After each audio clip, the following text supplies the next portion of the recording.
একজন স্টুডেন্টকে এই লেখালেখি, সে যেন লেখালেখি সবসময় করে, লেখালেখির মধ্যে যেন থাকে, লেখালেখির অভ্যাসটা যেন তার মধ্যে আসে, এই জন্য তাকে কিভাবে উৎসাহ দেয়া যাইতে পারে, এইটা যদি একটু বলতেন।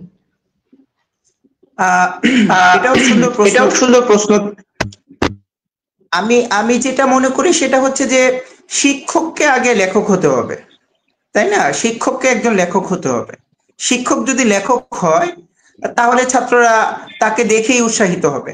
সবকিছু বলারও প্রয়োজন হয় না, অনেক সময় দেখে দেখে আমরা উৎসাহিত হই, তাই না? আমি প্রসঙ্গত একটু বলি যে আমাদের মিজানুর রহমান আজহারি আছেন, হ্যাঁ, তাকে আমরা সবাই চিনি, পছন্দ করি, ভালোবাসি, কোনো সন্দেহ নাই। দেখো, তিনি কিন্তু আমাকে সরাসরি গাইড করেন না। আজকেও মানে তোমার এই প্রোগ্রামের আগে আমি বাসায় ছিলাম, ওনার কিছু ভিডিও দেখতেছিলাম, কথা বুঝতে পারছো? ওনার কিছু ভিডিও দেখতেছিলাম, উনি কিন্তু আমাকে ডিরেক্ট কিছু বলছেন না, উনি ওনার মতো করে হয়তো আলোচনা করছেন, উনি ওনার মতো হয়তো আহ আহ মুসল্লিদেরকে কিছু দিচ্ছেন, হয়তো সঙ্গীত শোনাচ্ছেন বা মোটিভেট করছেন, কিন্তু আমি কিন্তু উৎসাহিত হচ্ছি। এখানে আমাকে এসে ধরে ধরে কিন্তু ওনার শেখানো লাগছে না বা উৎসাহিত করা লাগছে না। উনি একটা জায়গায় পৌঁছে গিয়েছেন, তার সেই জায়গায় পৌঁছাটাই আমার জন্য একটা বড় উৎসাহ।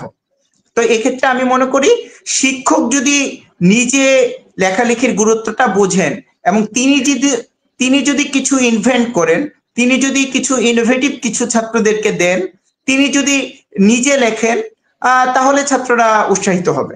শিক্ষক যদি লেখক না হয় তাহলে তার লেখালেখির ব্যাপারে উৎসাহ দান ছাত্রদের মনে অত বেশি স্পষ্ট করবেন। সেক্ষেত্রে আমি মনে করি প্রত্যেক শিক্ষককে, দেখো আমরা যদি ইমাম বুখারী রহমতুল্লাহ আলাইহির কথা বলি, তিনি কিন্তু অনেক বড় একজন শিক্ষক ছিলেন, কিন্তু তিনি কিন্তু বুখারী শরীফের লেখক।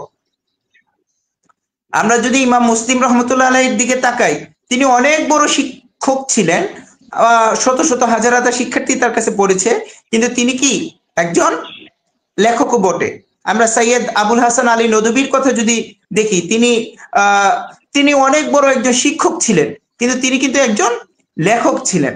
অর্থাৎ জগতে যারাই বড় বড় শিক্ষক ছিলেন তাদের কিন্তু একটা অন্যতম প্রধান যোগ্যতা ছিল লেখক হওয়া। আমরা যদি আমাদের দেশের বামপন্থীদের দিকে তাকাই, হুমায়ুন আজাদের কথা ধরো, সে কিন্তু অনেক বড় একজন লেখক, কিন্তু কি ঢাকা ইউনিভার্সিটির শিক্ষক ছিলেন।